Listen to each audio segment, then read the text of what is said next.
And now, weighing in out of the blue corner, Josh the Punk Thompson. 100%. And on the other mic, he weighs in from the red corner, Big Sean McCarthy. That is Josh the Punk Thompson, also known as the Pork. Look at him, he's buffing out, man. But hello and welcome to the Weighing In Podcast. We got some stuff to talk about. Got a pay-per-view coming up all the way from Australia. So you'll be watching that sucker at a different time than you normally do again. Everything's at different times anymore. What's up, my man? How you feeling? Never forget John, the old man. That is altered, mister. Altered. No. You're lying now. You know, Miss McCarthy puts makeup on you before the show. Every show. We know this. It's a little bronzer. I see Is that what it is? I see how great of a job the best part is what the Bellator does. When that interview was being done at Rogan's, hell, I didn't have gray hair then. That's great. Yeah, that's exactly what I'm going to look like. So it's all right. It's just foreshadowing of the future, forecasting. I got another one too that a fan sent out to us because they did some artwork, and then I threw it up onto a T-shirt here. But this is funny. One of those, pencil drawings or color drawings. I love that one. Yeah. Look at the jaw on me, man. I didn't think it could get any bigger. Yeah, but it's a good jaw. It is. But it's definitely a hittable jaw. It is very, very hittable. It is. It's a good one though. I thought that's a good work right there. That's good. Oh yeah, nicely done. Gosh, very nice. Oh yes. But hey guys, before we get started, make sure you guys go to our subscription down there and hit that subscribe button. Subscribe to our podcast. Subscribe on YouTube. If you guys are watching this, hit that subscribe button. Hit the little bell there. We're gonna release some extra shows coming up here and have some fun with it. I'm gonna start reaching out to some of these fighters, getting some guests on. So hey, don't miss out on those. We also have some live shows coming this week. We're gonna do a live show this week, so make sure you guys are following us on OnlyFans, onlyfans.com/weighing-in, onlyfans.com/weighing-in. We only do our live shows on OnlyFans, so make sure you guys follow us over there. It is free. There's no charge for the subscription over there at onlyfans.com/weighing-in. And like I said, go to our Clips channel, go to our regular channel, hit the subscribe button on both, hit the little bell, get the notifications. I want to thank you guys. Look, I've been hearing, John, though, that people have hit the little notifications on their phone, and for some reason, YouTube has kind of like shadow banned us a little bit. And I was wondering, because we went from like 112, 113 to 118 pretty fast. Then we've been stagnant there. I don't know. Maybe we said something. Maybe it's because I think you know what it was, right? I think it was the one. Hold it. We pissed somebody off? No, I think it's when I called you Joe Biden that one time. And I think that right there. You got to be kidding. That automatically got us shadow banned. Oh, I think so. I think so.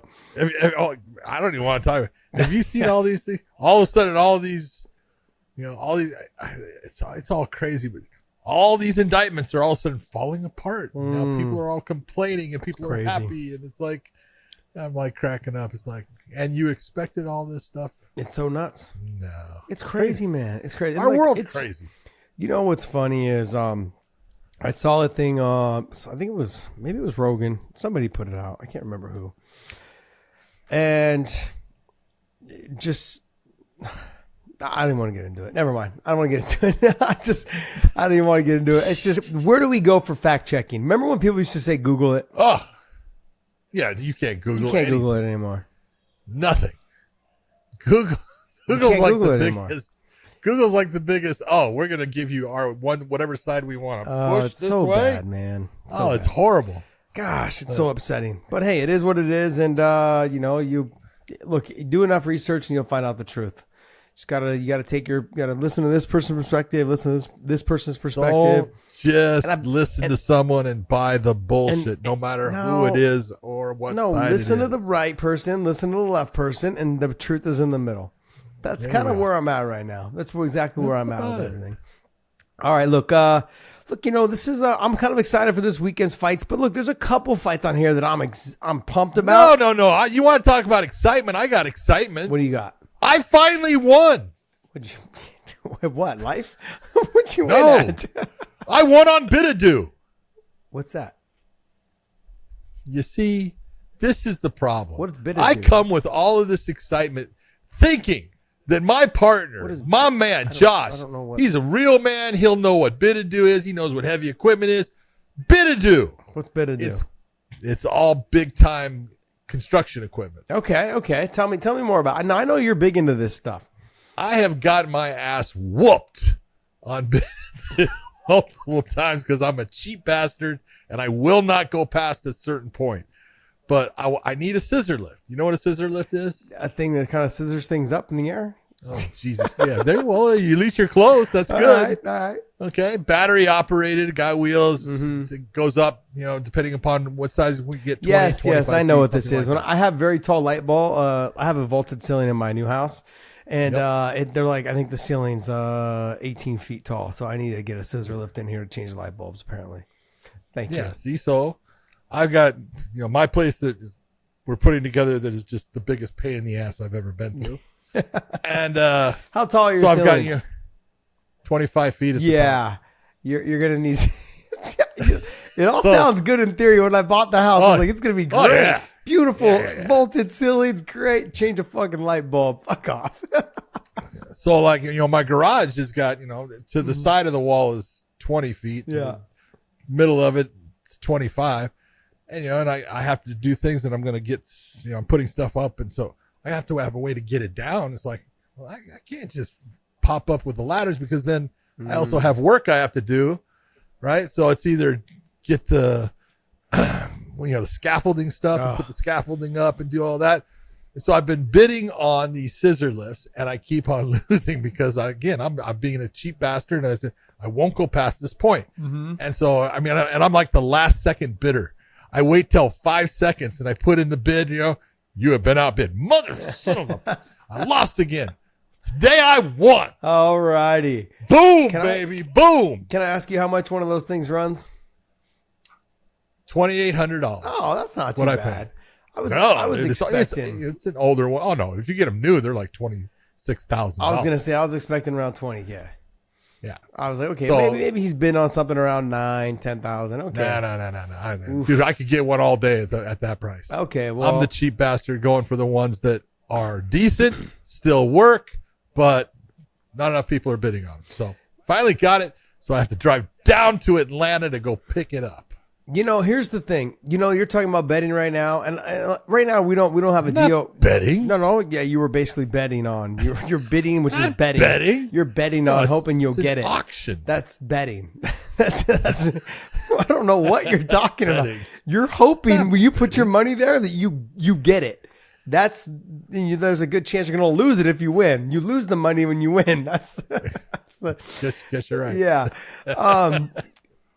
But look, there's some fights that are kind of interesting me this week in the betting areas, only because, look, not only is it a chance like for you an opportunity in terms of the, what are they called? Parlays? Not just parlays, but you can also, look, there's a good chance that Izzy's going to win this fight. And there's probably a good chance that Izzy's going to get a finish. So if I take some of these prop bets on here that are going to be available, there's a good chance you could come out ahead for a small bet. I'm going to say, let's just say I go on Izzy getting second round knockout. The bet on that's probably, if I bet, let's say I bet $100, probably the turnaround on it's about 400 or maybe 600, somewhere in there. I'm off the top of my head. I haven't looked at any numbers. We used to work with a gambling site for a long time, for about 3 years. We were with them. We left them, and then when we left them, now we're in search of another one. So we're going to actually get back into doing some of our weighing in on the odds. We've had a couple people that are interested in working with us in terms of our betting sites, and I know that our fans have been asking us. They've been saying, "Hey, how come you guys don't do weighing in on the odds anymore?" I loved them; it was great, gave me a little bit more insight. And as I've been coming around and kind of hitting more of the prop bets, a little more, picking rounds, picking submissions, picking whatever it is, more of that type of stuff. When you can see that something like this. Alex Pereira finished Sean Strickland in what was it, round one? No. Round two? Round one or round two he finished him. Hit him with a nice shot. But can you look that up there, Dave, on Sean Strickland, Alex Pereira? I think it was round one. Left hook, no. Left hook, round one? Yeah, it was. Yeah, round one. You're right. I think it was round one. They had one little quick exchange, and then Alex hit him with a shot. Boom, put him out. Look, Izzy's going to be a little bit more of a sharpshooter. Doesn't have the power, though, that Alex Pereira has. And when I look at what Izzy can do, Izzy's got the speed. He's a little bit more accurate, and he can throw 2 and 3 punches in a faster combination than Alex can. I look at how that is and how Sean is. He rolls with the shoulder, okay, but the ability for Izzy to hit him with the hook, like just how Alex did, hit him with the hook when he rolls, and Izzy's very accurate. Hit the combinations, boom, hit the right hand to get him to roll right into the left hook, and then come back with another right hand, or double up on the left hook if it's there. Those are the opportunities that I think that Izzy will have early in the first round. Sean's going to have to get off to a fast start, crushing that space. And I'm not sure that Sean Strickland has the style. I know that he's got the style inside the phone booth, to make it a dirty fight, to make it a phone book. That's even tighter spot. That's even tight. That's some tight shit right there. 1 foot in the phone book, baby. Let's go. But I look at Sean Strickland and I say, hey, if you can get Izzy into that phone book, now you got me saying phone, now I can't say it. Damn it. Into the phone booth, he can make it a good fight. He has an opportunity in there. But in that range, outside that range, out in that punching range and kicking range, it's going to be all Izzy. So it's going to be very telltale on how Sean Strickland starts his fight. But I definitely start looking at some of those prop bets. And can Izzy finish in the second round? Can he finish in the third round? Those numbers are going to be a lot higher. And as you get later in the fight, those numbers may actually increase. So it might it might actually behoove you to go ahead and say, hey, I'm going to put down 50, in round 1, maybe put 75 in round 2, 100 in round 3, because you're going to get that money back when you hit. I mean, take a look at what the numbers are, but I don't know what they are right off the top of my head, but I'm saying right now, if I look at that, those are kind of the type of bets that I would start looking to take. Those are prop bets. Yeah. That's exactly what you're talking about. Yeah. Well, I look at this and it's, yes, Izzy knocked out Alex, but Alex is very open. He fights very open. Sean doesn't fight open. Sean fights very defensive. And once Sean feels comfortable in the fight and gets on a roll, his defense actually gets even better because he knows that distance that he needs to cover, or he needs to keep his opponent from covering. I think the real big difference, the length is going to give Strickland a little bit of problems, just like Alex's gave him some problems. It's hard to shoulder roll in MMA. Now, some guys, guys can do it. Bobby Green. Yeah, absolutely. But it's not easy. No. Now, Sean, Strickland, he does it, and he's very proficient with it. And look, Strickland's a tough son of a bitch.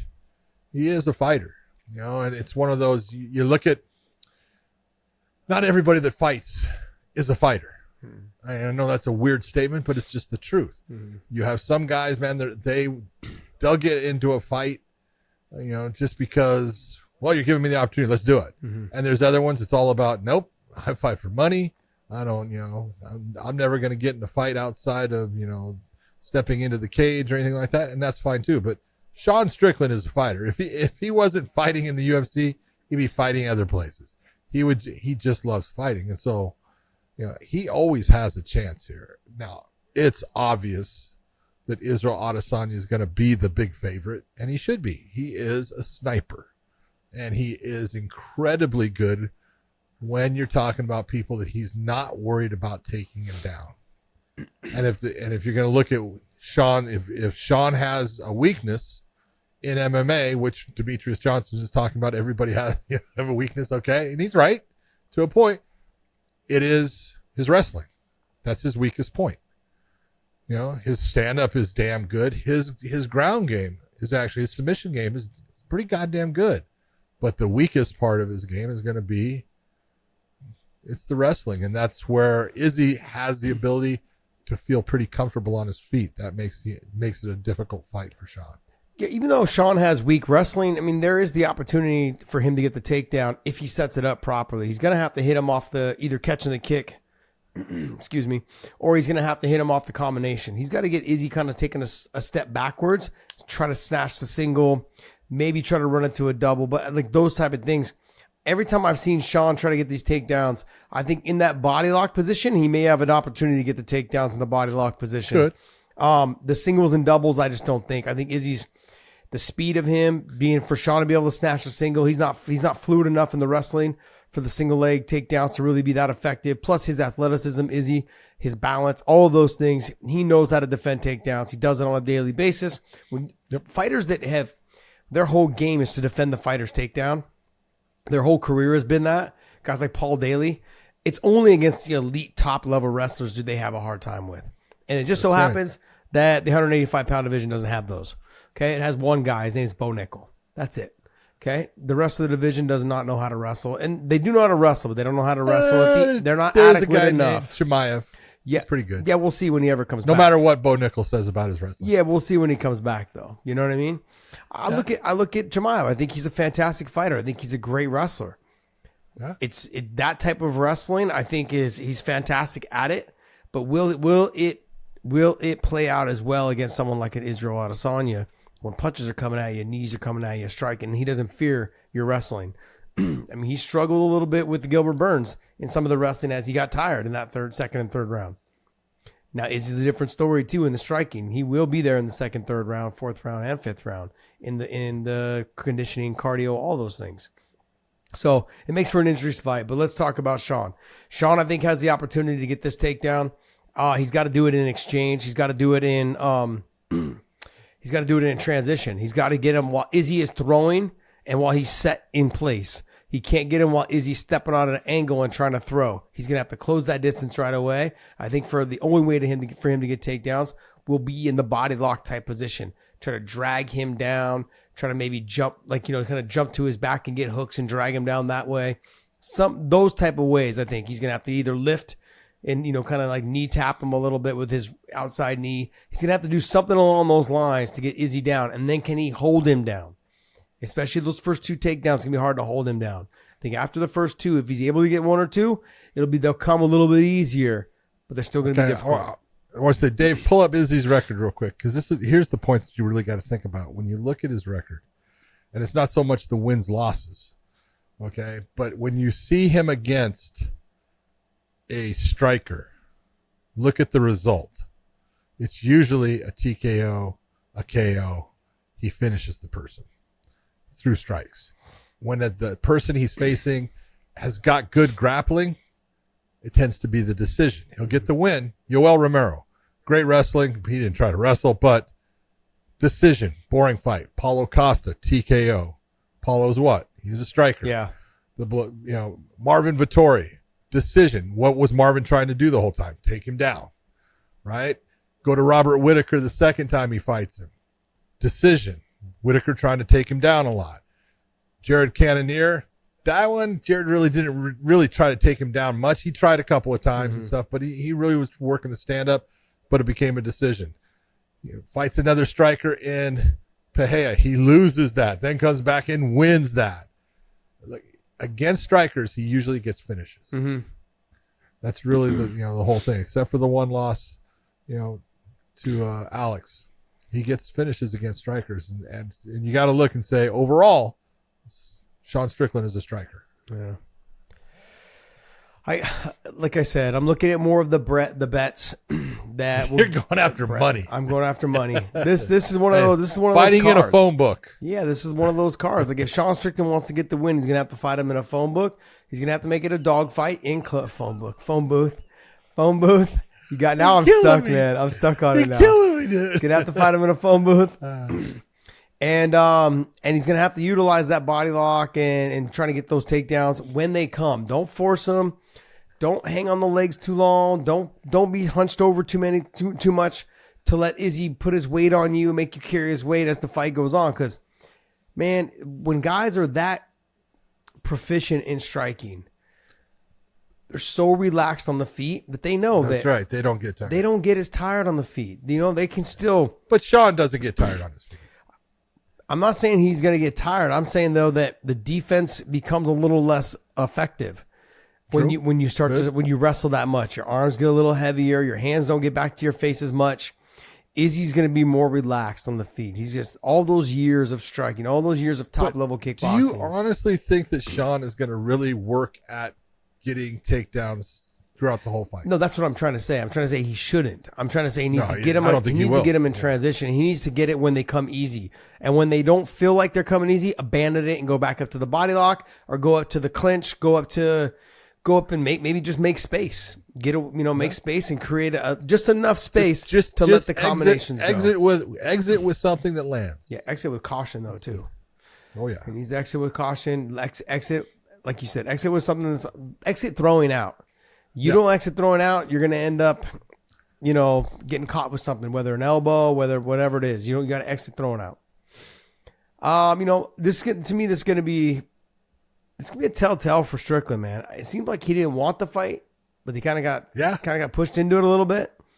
I think he was 100% okay with just taking these guys that Izzy keeps knocking down, and he just keeps beating up to like whatever it is. I think Sean likes fighting in the Apex. He lives in Vegas, and he's like, I'll just stay here in my hometown. I like fighting in the Apex. I don't need the crowd. A little bit of that Forrest Griffin. Yeah, a little bit. I don't want to leave. I don't want to go anywhere. I like to sleep in my own bed, maybe get a hotel for one night, just feel like I'm living in the lap of luxury, and then, get up, do my thing, same normal oatmeal and bullshit. I love fighting in San Jose, man. It's fucking a blast. You get up, you're like, same Some guys routine, are great nothing at fighting. Some guys are great at fighting where they live, and some guys are not. Yeah. But, Sean has done very well in the Apex. So I bet he's like, Australia, damn, that's a long ways. Okay. But. All right, well, let's go. Next fight. Co-main event. Co-main event for this one is Tai Tuivasa, the Shoey man, against Alexander Volkov, 6'7", a ton of experience, a guy who's been champion. He was champion in Bellator for, I want to say he was the second against after Minikov, heavyweight. right? No. He was after Cole Conrad. Cole Conrad, the big wrestler from Minnesota. Yeah. Cole Conrad. Yeah, Cole Conrad just quit the sport. Mm-hmm. Whatever happened to Cole Conrad? I don't know. Think about that. He was good. Great wrestler. He was good. But anyway, so Volkov, look, he's had a ton of success in the UFC. But it's the guys that don't back down from him and don't give him space that tend to cause him problems. Mm-hmm. And I don't see Tai Tuivasa doing anything other than trying to crush space on him and just brawl, make it ugly, get in tight with him, bang him to the body, come up to the head, use that weight that he has, try to put weight down onto him. Volkov's gotten pretty good with his wrestling and stuff, but I don't think you're going to see wrestling coming out of Tuivasa. He's going to be sitting there trying to wing big shots, and he's got power, and he can definitely put Volkov away. But Volkov is absolutely the more technical fighter, but Tuivasa is the funner fighter. Yeah, I'm looking at Tuivasa potentially getting this knockout, and I'm looking back at the prop bets on what round he may do it. Now, on top of that, though, prop betting like a mother. I know, but then I also look at like Volkov. Volkov could get him out of there too, because where Tuivasa is weak is to the body. The push kicks to the body, those tip kicks to the body. Absolutely, all those things will have an effect if he gets started early. Volkov does with those push kicks. They'll have an effect. Now, his push kick is a little bit different than Ciryl Gane. Ciryl Gane's. Ciryl Gane's more of like a snap toe kick. Yeah. And as much as they don't look like they hurt, they hurt. One of the guys that I trained with was Kung Lee. And Kung Lee, when I sparred with him, they were nasty, man. They were horrible. And all the students he had, too, they used to do them really well. There was a young kid named Jose Palacios who did it really well. It was just like a little toe kick. They used to tape their first two toes together. And they would just toe kick you over and over and over again, and man. Try and actually extend those toes out into your body. Yep. Yeah. It's like a big knuckle. Yeah, they were nasty, man. And even though when they just grazed, they still got you just enough to knock the wind out of you and make it a hindrance for you to actually get a deep breath. And then that's how they worked it. And then Kung was one of the best at doing it, man.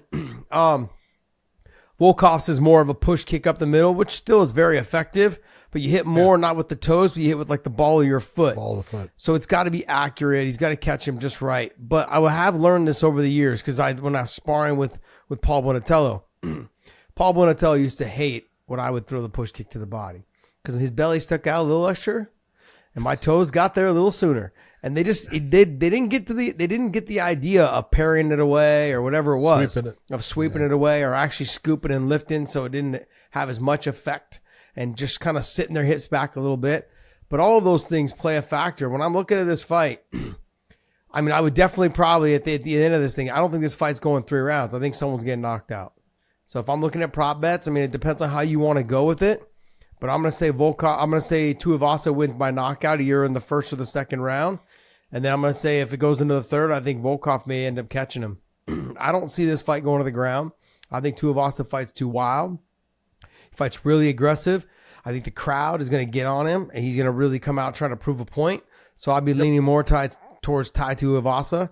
But I haven't seen what the prop bets are on this in terms of the rounds, though, and how it would go. I'm looking at it right now. You got Tai Tuivasa is the underdog at plus 210.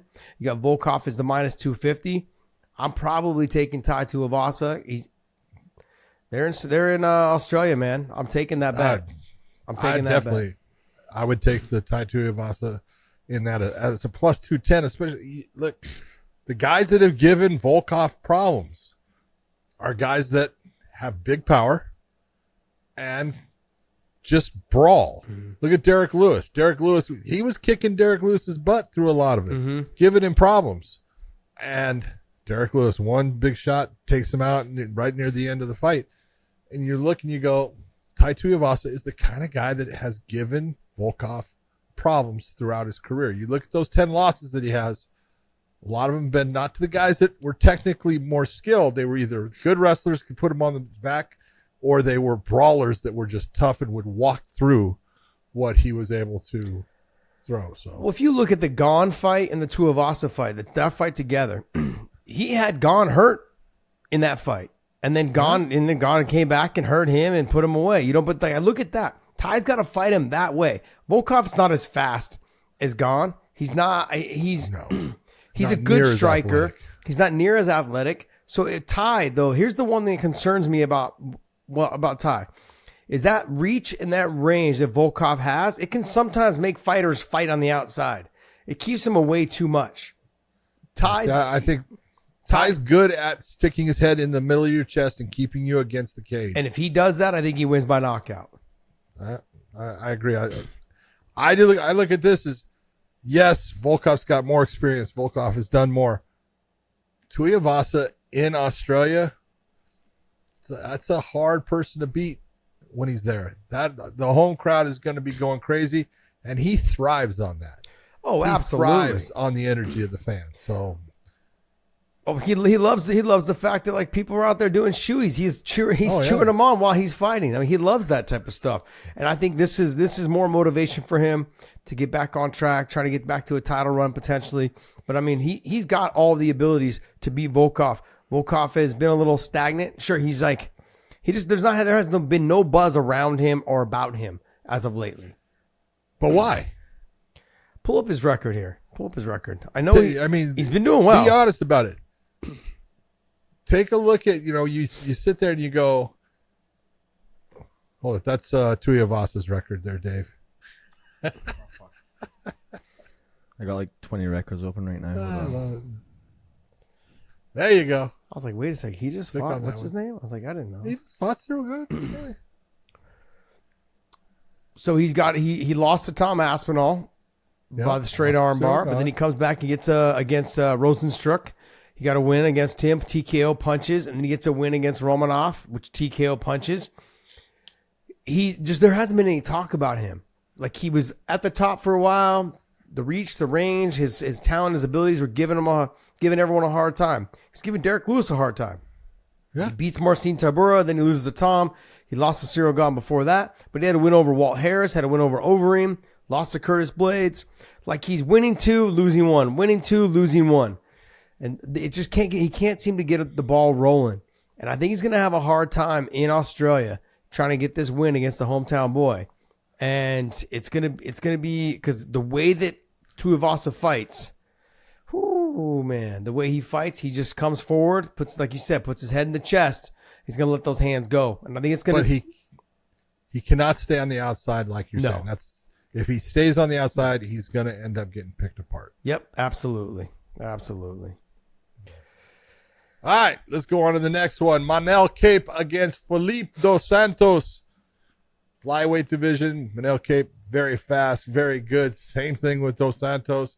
Dos Santos, probably the better ground fighter overall, but both guys just outstanding as far as speed. But Dos Santos, undefeated at this point, and but doesn't have the experience, especially the experience inside the octagon that Manel Cape is now comfortable with, because even when Manel came over from Ryzen, he was having a little bit of, octagon fever, as I would call it, that he just wasn't comfortable and wasn't able to perform to his best. Now he's there. Now he's understanding exactly what he needs to do, and he's been fighting really well. What do you got on that bet there, Dave? Manel Cape versus Dos Santos. It's got to be Cape's got to be the favorite. Yeah, he's favored. What do you have? By a lot. Yeah, I got minus 300 on mine. Minus 370 with a plus 305 for Dos Santos.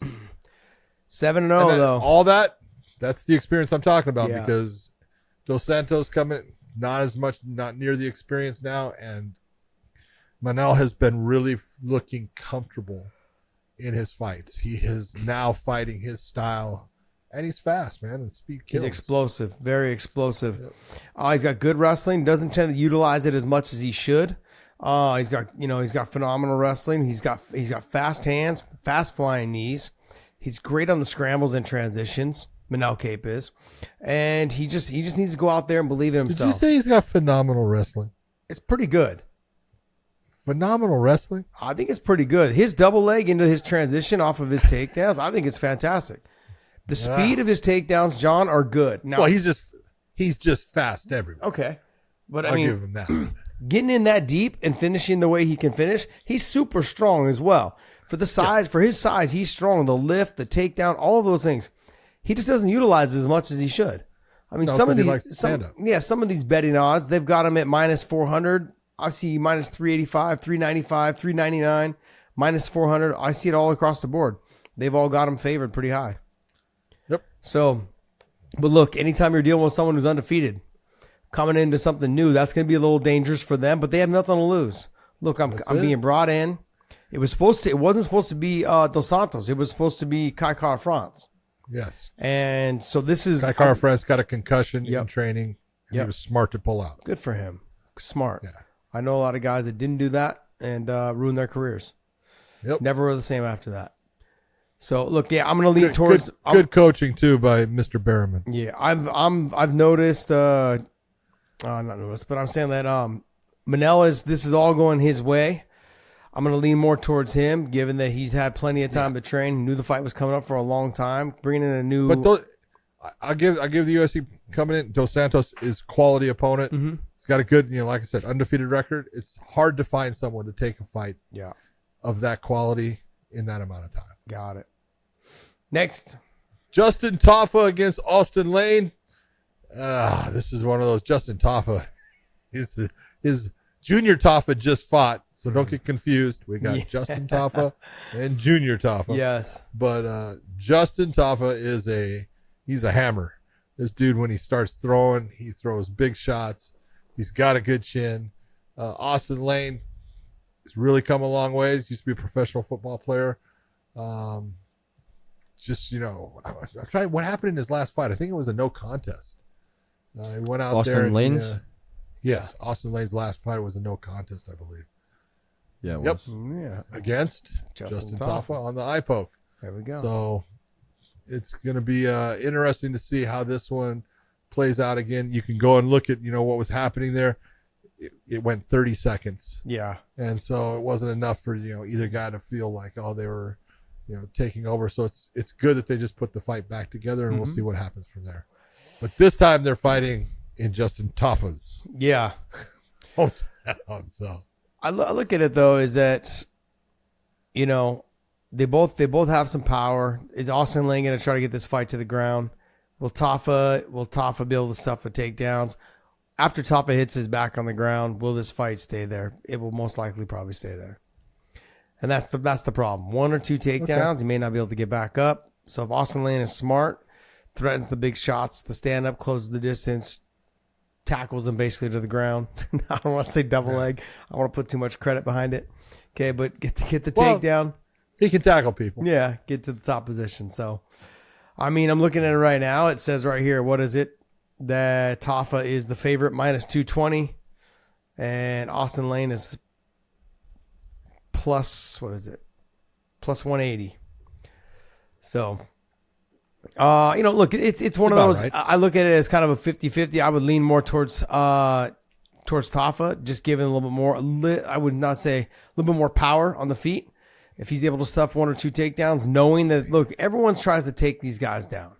They know they have power. They know that if I can press you against the fence, start to slow you down by the second round, you're not the same fighter. And I can do that. Then I can stretch us in and drown you in deeper waters. Just got to avoid the big shot in the early part of the fight. That's it. Yeah.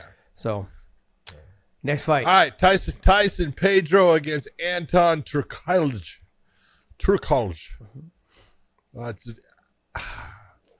Tyson Pedro, he's one of those guys, man. It's like he looks great at light heavyweight. You know, he was doing well at heavyweight, went down to light heavyweight. What was his last? Show me his last fight. I can't remember who it was, but it was the problem. Yep. Bukakis. Okay. Yeah. And, that was a decision and stuff, but he just slowly started to get tired in that, and things just didn't go his way. And what he needs to do in this fight is just take over like he used to do all the time. Just start putting pressure on the guy, throw good shots, be the big man out there. He's going to be the bigger guy. He's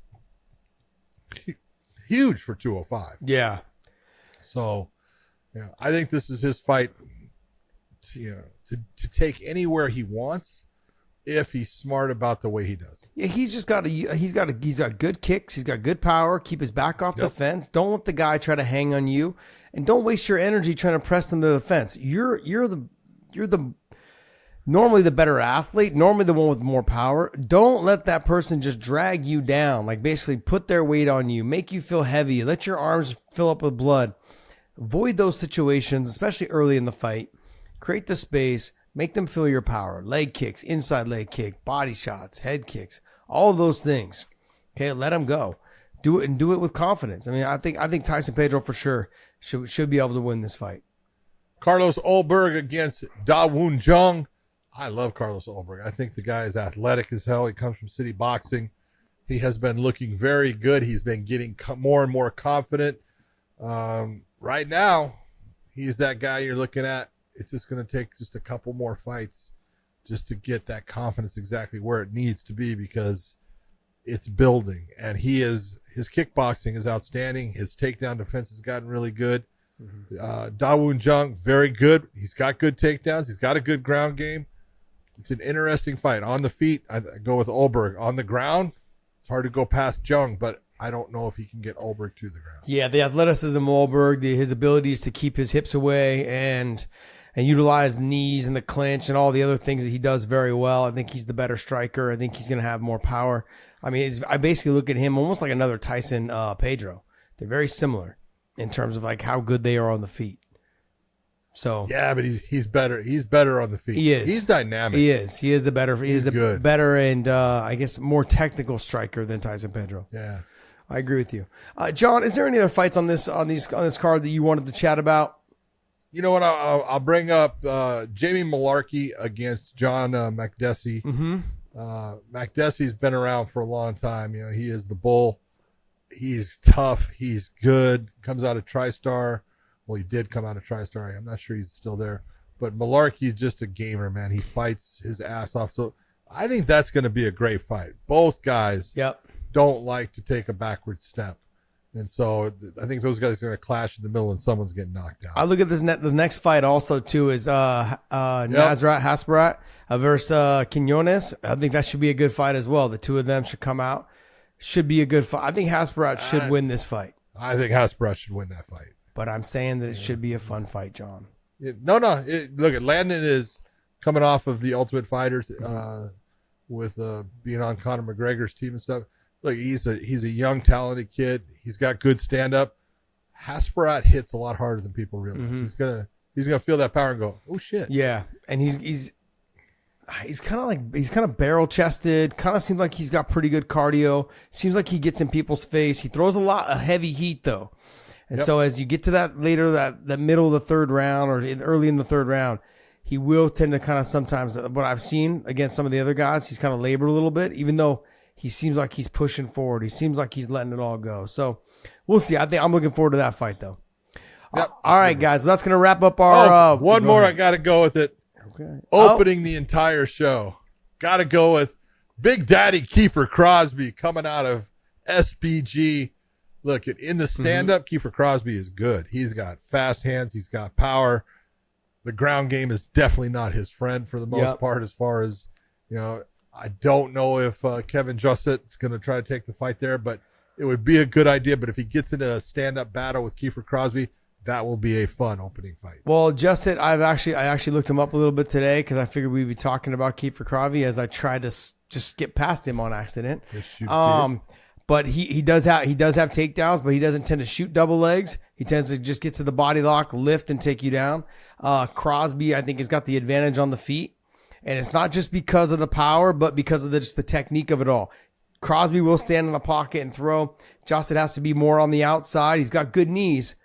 Kevin Josset, or I don't know how you say his last name. He's got good knees in the clinch, where Kiefer's got to be cautious of those.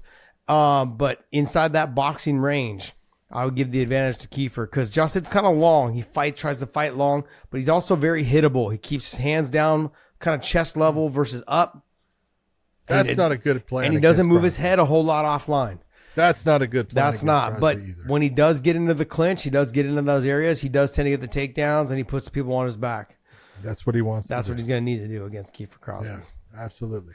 All right. Well, that's going to wrap up our UFC talk. And let's go ahead and make sure you guys hit that subscribe button. And you know where you're going to hit it? You're going to hit it on our YouTube channel. You're going to hit it also on our onlyfans.com/weighing-in.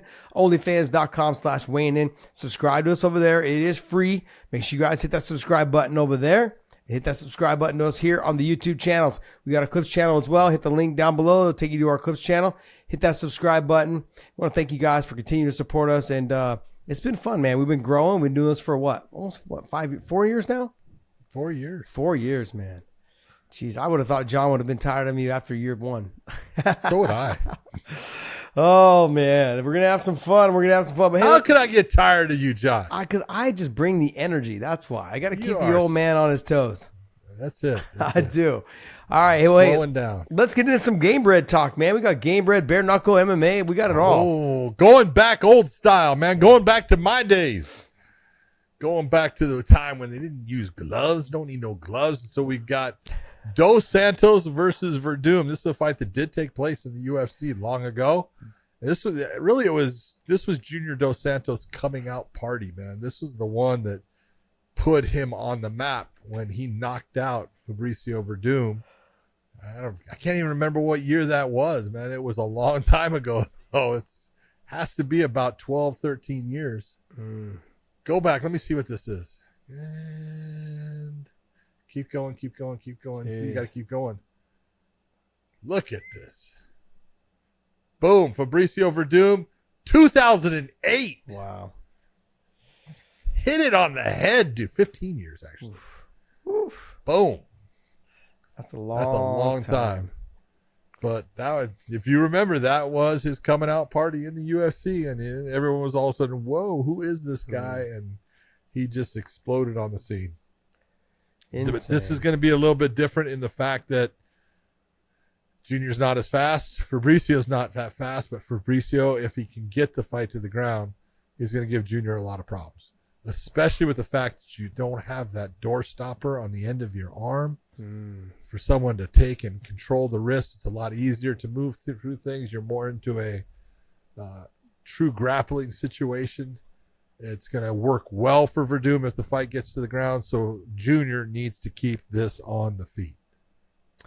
Yeah, I think what we got to see though is if you've noticed, there's been videos floating around of the two of them training. I wasn't going to say it.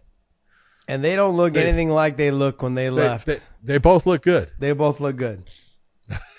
John, they both don't. They don't look like they did when they left. And I think Junior even came out publicly and said that there's no USADA. I'm just going. There you go, right there. Look at him. That's proof right there. Yeah, that's called peptides. Everyone keeps talking about these peptides things. Yeah, peptides. I've heard of them, but I don't know what they. Not steroids, it's peptides. But they're illegal though, right? Yes. Okay, I didn't know. And then I saw one with Werdum also. He was like, "There you go, right there." He was shadowboxing by the pool. Boom, boom, boom. Werdum is back. Yeah, it's looking good. These guys. Jeez. Hey, you know what? I look at it. It's good. You know, let's be honest. They're both on some type of supplementation. Okay? So Yeah. it's okay. As long as they're both on it, I'm all right. I mean, I don't know, John. Like when your body's telling you it's time without using it, maybe it's time. I'm being honest, man.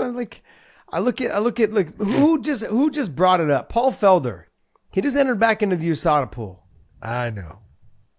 And I'm like, Paul, just you have a great job sitting cage side for every fight watching. Look, John, I was with you side by side sitting cage side watching these fights. When Bellator has a fight, I'm thinking to myself, there's no way I want to give this job up to get back in there and do that. Fuck no. These guys, I mean, look, I don't know. Maybe they're interested in him coming back and, you know, he can make a lot of money. I don't know what his contract is, but I think after one or two camps, he's going to be like, yeah, this isn't what I wanted. I think the itch, maybe the scratch needs to be, you know, or the itch needs to be scratched a little bit. Maybe it does. I get it. Miesha Tate, she's doing it a little bit, you know, and other fighters have done it. You know, Joanna's talking about doing it right now. Joanna Jacek, she's talking about coming back. That's because now you've been away from it for a little bit and you've had that opportunity to just take a look and you go, man, I really loved it. Yeah. And that's great.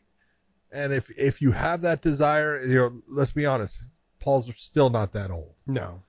Okay. But the real question to ask here, and I say it all the time, what's the reason for you coming back? Yeah. What is it? Is it to go for a title? Because you got to be honest. Is Paul Felder going to get into that point of being in title contention? I don't think so. Is it 45, 55, 70? What is he's it? Going to be in 50. He's got to be at 55. 55? Yeah, he's going to be in lightweights. So he's got Islam Makhachev. He's got Michael Chandler. He's got Dustin Poirier. He's got Justin Gaethje. Come on. I mean, there's just killers in that damn division. So you look and you go, okay, is it you just got to, as you're saying, scratch that itch? Okay, I'm okay with it. You know, especially at his age because he can still fight. There's no doubt. You know, but you got to really look and say, what is the reason that you're doing it? Well, what I like though, what he said was, I guess, Dave, can you try to pull that up? He basically said something along the lines of, I entered back in for a chance or for an opportunity just to say if I did want to scratch it, that it was available to me, and that it may never come.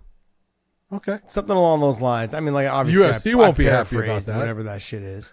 Well, no, he's costs them money. Yeah, you're in it. You know, yeah. I have no idea if I'm fighting. Felder said, I roll with Michael Chiesa. Honest to God. I know it blew up on social media, but I'm back training. I enjoy MMA. I mean, basically, he was trying to say that I don't even know if I am going to fight. Let me see. For all the people that think I need both hips replaced, I have bad hips. There's no secret about that. Yeah, see, that to me is like, oof. But I am back in the USADA pool testing. Yeah, fucking jacked. And look, I will tell you. Right here, Josh. That's okay. Paragraph right here. Go ahead and read it there in English. I did it just in case. I'm getting old and there might be some old dudes out there that might want to dust it up in 6 months. Other than that, I have no idea. I'm enjoying training. I want to help out Michael. I really want to get back in the gym in Philly as well as start getting on the mat with those guys. I truly missed it. I'm still doing triathlons, so don't get it twisted. Yeah. I mean, if he's in shape, like, here's the thing. John, I'm so far removed. Like I said, I haven't really trained like hard, intense at all, probably in over a year. I mean, I trained the last 2 weeks at the small little jiu-jitsu gym here in where I live now. And I don't have any desire to get back out and do it that, like that intense. Had it been, there was moments, I think probably like 4 or 5 months after I had retired, I was like, you know what? I could still train hard. I've been training hard with my students. I feel it. I felt like my jiu-jitsu got a lot better because I was rolling a lot more with my students. I was teaching a lot more. You're learning a lot more just by teaching, and your students are asking questions. You feel like you're getting better. I thought about because Gil Melendez and I had talked about doing like a jiu-jitsu tournament or a match in Chael's show up in Oregon. I can't remember what it's called. Submission Underground? Yeah, Submission Underground, yeah. So we had talked about doing it there. And, but then it kind of faded away. So I think COVID hit, basically, like right around that time. We were like, we're good. So after that, it just kind of I lost it. He's still active. He's still, like you said, he kind of went back in, started rolling. He kind of doing a little bit, kind of visiting the gym once in a while. There's still that itch that needs to be scratched. And if he's doing triathlons, he's still in phenomenal shape. Those are things that will keep you wanting to do it because look, I'm in shape. I know I can run. I know I can bike. I know I can do getting in shape is the hardest part for a lot of these guys. Oh yeah. For me right now, that would be the hardest part for me, getting my fucking fat ass up off the couch and be like, yeah, man, let's go run 5 miles. Nah, I'm good. I can run a couple miles. I'll run, 2-3 miles. I'm good. But that's like twice a week, if that. Yeah, 2-3 miles twice a week. That's good. This guy's running. He's getting ready for triathlon. That's 10 miles one day. That's fucking 25 miles the next day on the bike. That's half mile in the pool, swimming. I tell people all the time, Josh, you know why you run 5 miles? Well, the cops are chasing you. Because you parked your damn car way too far away from the problem. Yes. That's the only way. That's the only reason why. Look, I'm all for. How old is Paul Felder? 35? I want to know. Well, he might be 36, I want to say. 38. 38. Oh, is he 38? Okay. I mean, like he said, though, he understands what he's coming back for. Is there any old guys that want to dust it up? I get it. I'd like to actually see him and maybe RDA run it back. I said I saw that. Yeah. I mean, but you saw it. But what you did was you saw him fight on short notice, and all he'd been training for was triathlons at the time. Yeah. So I would like to see him run it back maybe with RDA. RDA is a little bit older than him, I believe. And, here's the other guy. Like, I wouldn't be opposed maybe to watching him fight. I don't know. I mean, what about a Stephen Thompson? He's 40. At 170? Yeah, I mean, yeah. Look, if Felder's got good enough kickboxing that he could definitely do that. He would be at a disadvantage as far as length. Yeah. The length of Thompson would be, Thompson is taller and longer than Felder, but he could definitely do it. I'm not saying he's going to come out on the top side of it. But. Yeah, I don't think that Thompson would take that fight. He's looking for a title shot only. He really wants that Kamaru Usman fight after Usman called him out. I don't know. Look, all right, let's get back to the Gamebred situation. Any other fights on here you want to talk about, John? Yeah, you got Brandon Jenkins going up against Anthony Njokuani. A lot of people have forgotten about Anthony, and Anthony's from Las Vegas. His brother is Chidi, and Anthony is a hell of a fighter. Very good in the stand-up, very tough to take down. That fight, him and Brandon Jenkins, that's going to be a good, tough battle. All right.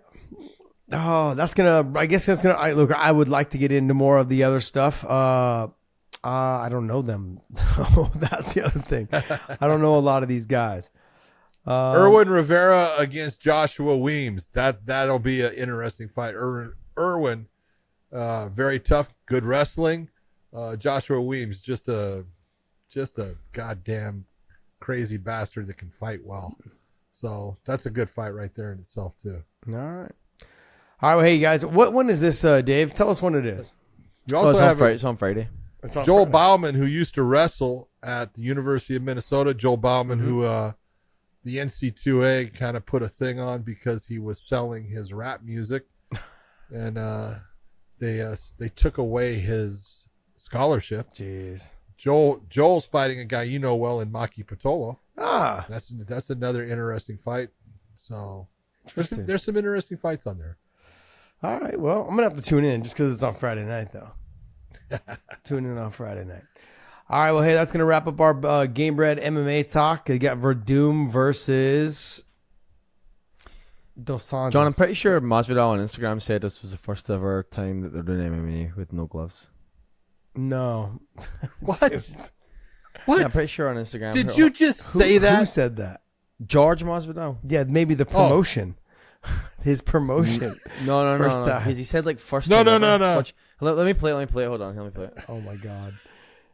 Do you know this sport was created with no gloves? Gamebred Masvidal, and I'm inviting you this Friday to be a part of history. It's only the second show in the history of Florida, MMA with no gloves. Okay, second in the history of Florida. Florida.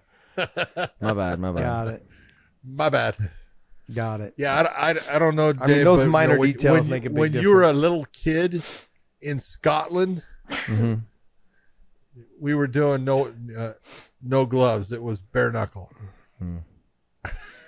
I was doing no glove backyard wrestling, just for the record. Yeah. Oh, yeah. No, at that time you were rolling around in your mom's tummy, trying to get out of there. You're trying to fight his way out of there with no gloves.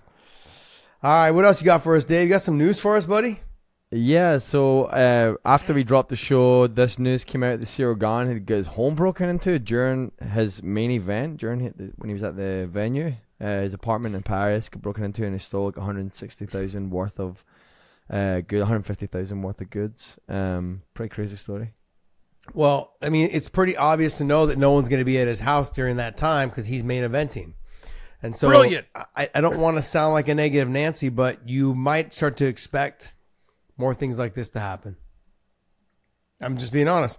It's been laid out. Like, if I know you and your whole family is pretty much not going to be home, there's no one looking at your house. And odds are, because you are who you are, your neighbors won't be home either. And if they are home, they're probably busy watching the fight. They're not going to be giving two shits, and they might even have friends over. My neighbor's fighting, da da da da da. They're going to have people over. There's going to be too many people making noise, making ruckus, and people are just going to be able to walk right in. Now, I don't know where he lives. You know, in Paris. He lives in Paris, correct? Yeah, he lives in Paris. I mean, that's man. It sucks. That's sad. It's shit. It's a shitty situation. It totally is. It's a shitty thing, but now you got to say, okay, from now on, when I'm going to a fight, I'm going to have someone house sit, because at least that way it can be they put robbery here. This is a burglary. When you break into someone's home and no one's there, it's a burglary. It's just different in their country, okay? You don't know the rules there. No, it's not. You don't know It's their not laws different in there. their You don't country. know. Bunch of You don't know. Bunch of goddamn people. Like, oh, you got robbed.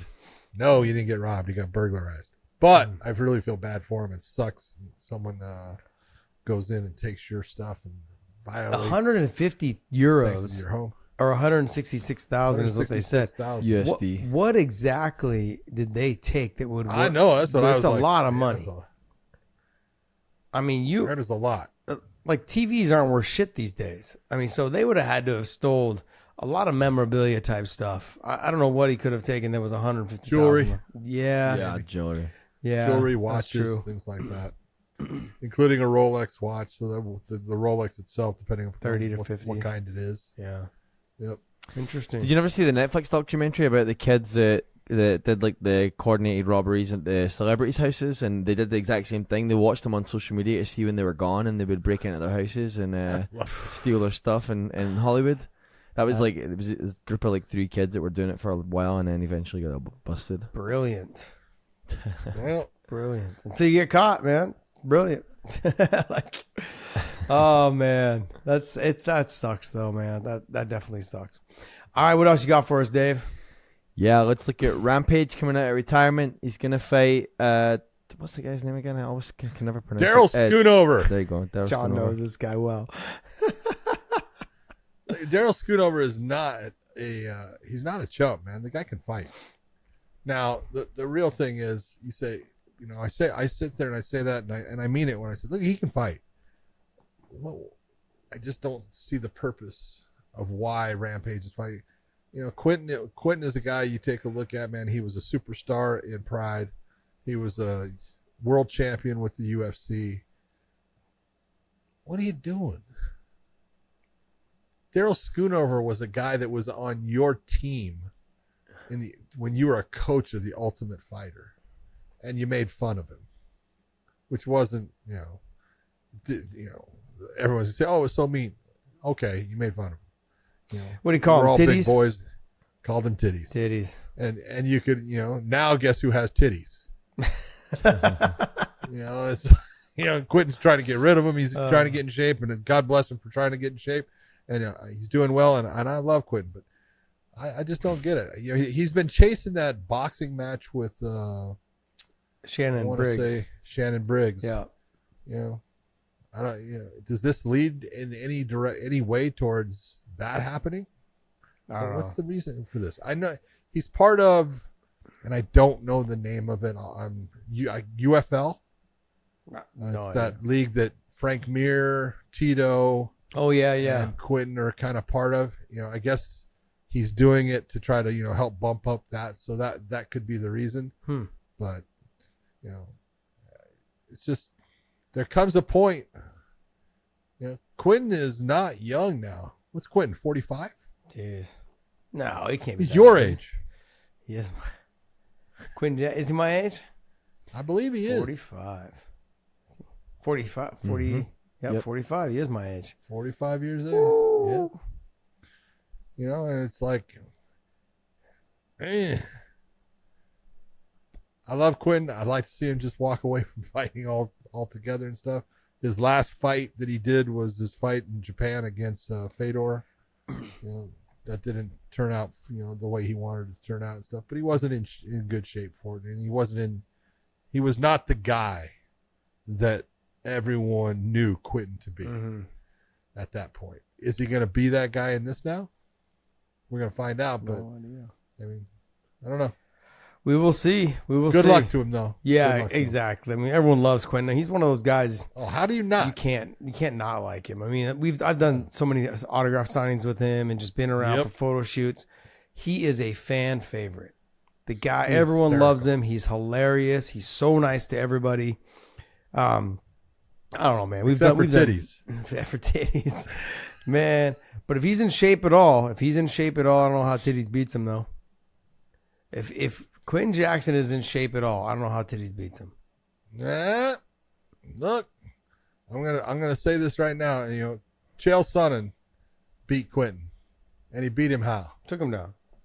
Took him down a couple of times, but he beat him with speed. Yeah. Chael being faster. Yeah. Because if there's one thing that Father Time has taken from Quentin, because Quentin was fast at one time. Yeah. Quentin had fast hands, and he had power. Yeah. He still has power. At 45, he still has power.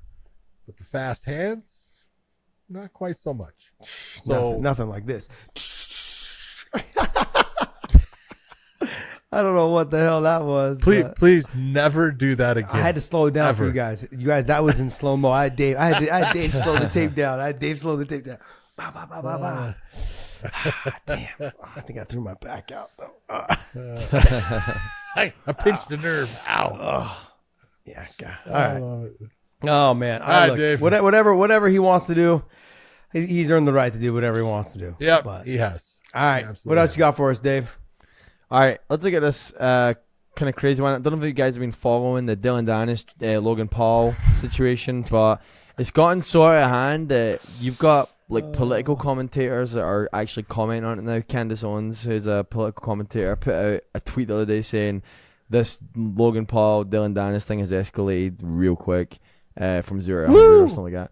But Jake Paul came out. I think they're just trying to kind of like acknowledge the fact that Dillon's out of hand right now, but not give him a lot of praise because of it. Because Jake Paul tweets out on September 4th, "Remember, my brother picked this guy for one reason only, because he craves attention and followers and will do his best to sell the fight, making my brother even wealthier in the process.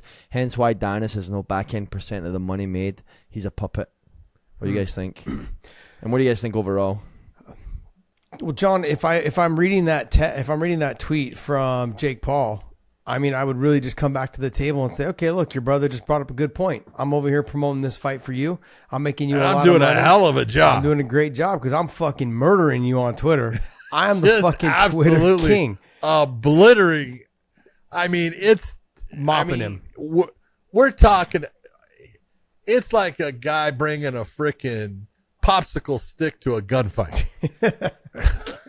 Logan Paul has just been decimated by Dillon Danis. Like, I'm the first one to say, I didn't think Dillon Danis would show up for this fight. So, but I'll tell you what, he has done one hell of a job of getting under the skin of Logan Paul. I'm not saying he hasn't crossed the line. I think he's crossed the line many times, but he is selling that fight because I know people that are asking me about it now based upon what he's done with some of the comments and some of the photos about Logan's fiance. I mean, it's a little. Look, we've always said like, hey, stay away from wives. Don't cross the line. Yeah, don't cross the line. He has no line. He just creates a new one every time he crosses it. He doesn't even know where the line is. No, he doesn't know where the line is, and he chooses not to even pay attention to it when there is one there. But if I'm Dillon Danis, I'm like, look, I'm bringing so much attention to this fight. I think I need to get back to the bargaining table. Hence the back end percentage that your brother said that I don't have any of. Well, we need to start talking about that. And look, I know there's a little bit of a clause in there saying that if he backs out, I think he owes $100,000. Well, not if he if he pulls out based upon he had an injury or something like that. But you could say, hey, I need more money. But that I'm just being honest. You look at that and you go, okay, so Logan Paul's got that. I don't want to lose him as my opponent. You don't. Because if I lose him, I have to fight Mike Perry. Yeah, screw that. That ain't going to go well for Logan Paul. Hello. Ain't going to go well at all. Yeah, Mike Perry is not the guy. Yeah, there's that video of that old man yelling at some young kid or something like that. I'm not that guy. I'm not that guy. Well, Mike Perry is not that guy, my friend. Yeah, that's it. He's not the one that you want to have in there. I'm looking at it going, man, no, not a good matchup for you, Logan. So you think about it, and if you're Logan Paul and Dillon does what you say and says, you know what, your brother's right. I'm not getting any of the back end, and I deserve some of it because I'm the one selling this thing. So, you give me back end on this thing, or obviously we're not going to end up doing this. Now, Logan can sit there and try to pressure and say, hey, you're going to owe me $100,000. But then he's got to look and say, I don't want to lose him. John, I just heard that last little and I just put it in like what you just said. You said, yeah, you got to give me that back end. I'm going to put a little pressure on you and you're going to have to give me that $100,000. That whole little cut just sounded really bad. Only available on OnlyFans, my friends. There you go, baby. That was great. No, I was like, wait, this just doesn't sound good. This doesn't sound good, you little fucking perv. But let's go ahead. And then Dillon's come off, man. Dillon's been doing some great stuff. He's putting together some collages, some Photoshop footage and photos of Logan's. I don't know. Some of them were Photoshopped. The one with Dillon and his girl, that one's Photoshopped from what I understand. But then, the other ones I think is with her and like some of her ex-boyfriends, which are not Photoshopped. Obviously. Yeah, that's not Photoshop. But he's come up with some videos of her, saying stuff and everything. It's like I know that they change words on videos and stuff and everything, But if all I have to say is, right now Logan Paul needs to stay off of social media. Yeah. Just don't even listen. Just take the L, buddy. Just take the L. That's it. You've lost already. Just take the L. Take the L in the social media aspect and just go get into the ring and punch him in the face. Yeah, Logan even came out, I think, and said, like, yeah, he's pretty good at this Twitter thing. I was like, yeah, because he's mopping the floor with you, son. Yeah, he definitely is. There was another thing. There was something else that I sent you, I think, today. Dave? Was it me? The PFL CEO thing that we said. Let's go ahead and Don skip Davis? over that. Yeah, the Don Davis, he basically just yelled at the UFC. He's telling them, hey, we're a better promotion. We pay more. We take care of our fighters better. But I think the breakdown is that every promotion that's not the UFC, they have to pay more. Otherwise, you lose all the top talent to the UFC. Well, it's your only way to get top talent. Yeah. You're going to have to overpay or pay way more than the UFC is going to pay them, because that's how you entice that fighter to come over to your promotion. Yeah, companies like companies like Bellator, companies like PFL, Bellator, all of them. Yeah, they all have to pay more, because why would I want to go there if I'm not going to get paid more money? I'm going to get paid the same money when I get paid the same money fighting over there and fight guys that I know you could possibly beat too. And it's as much as Josh. You can take a look at, if you went on any of the MMA media stuff on online right now, 90%, 95% is coverage of the UFC. So if you're a fighter and you're looking and you say, well, I want eyes on me, I want this kind of thing, I want to become the marketing for the UFC is already there.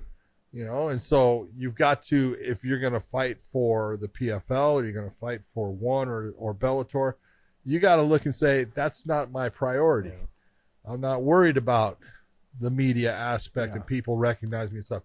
I want to put checks in the bank. And that's why guys go and fight there. Yeah. Yeah. At the end of the day, it's about what, I was just watching, I think Arenas Williams was doing something, what was it? I can't remember who it was. So anyways, professional basketball player was talking about, like, would I rather have the rings or would I rather have the money? And he's like, he's like, look, I can go. He's like, I can actually. And it's so funny. He pulled it up right away. He's like, you see that ring right there? That ring was won by somebody that was on the team. He's like, and now I can buy that ring because I took the money. He's like, because that guy doesn't want that ring anymore. He's like, I could buy it for a fraction of what he got it for. He put in more time. He did all these other things. Like, yeah, sure. But he's like, that guy, though, only got paid $2.5 million for that year. He's like, I made $38 million that year. I'll take the money. Then I can buy my own ring. I get it. If you're chasing legacies, you're doing all that. I understand where you want to be. But for me, it's always been, at the end of the day, the kind of the Eddie Alvarez approach, whatever is, chase wherever the money is. At the end of the day, the money is the thing that's going to buy you the property, going to buy you the houses, going to buy you the things that you need in life to take care of you. Sometimes even buy your health, you know, being able to afford your medical insurance. Those type of things are going to be important. That was one of his things. Like, look, there's a lot of NBA players, a lot of other athletes out there that are struggling to make their insurance payments. Yeah, which is sad, which is truly sad, but it is, you know, but it's true. It's true. And they wish they would have probably taken the more money instead of chasing that extra title or whatever, trying to get to a ring, taking less money to be on a team that maybe never got there. Who knows? You have 3 rings. Those rings don't resell on the eBay market for very much, my friend. Nope. So they don't. Alrighty. Well, hey, back to Dillon Danis. Good job, my man. Good job, my man. Good for you. Go to WayneInMerch.com, Hit that subscribe button, you guys. Hit that subscribe button on the YouTube channel and on our Clips channel. Well, thank you guys so much. At Wayne and Merch, got hoodies coming up. The weather's starting to make a slight change. It's getting darker a little bit earlier. You're going to need those hoodies. So check them out on WayneInMerch.com. Thank you guys so much. And John, take us away. And for everyone out there, thank you for tuning in, and we will see you.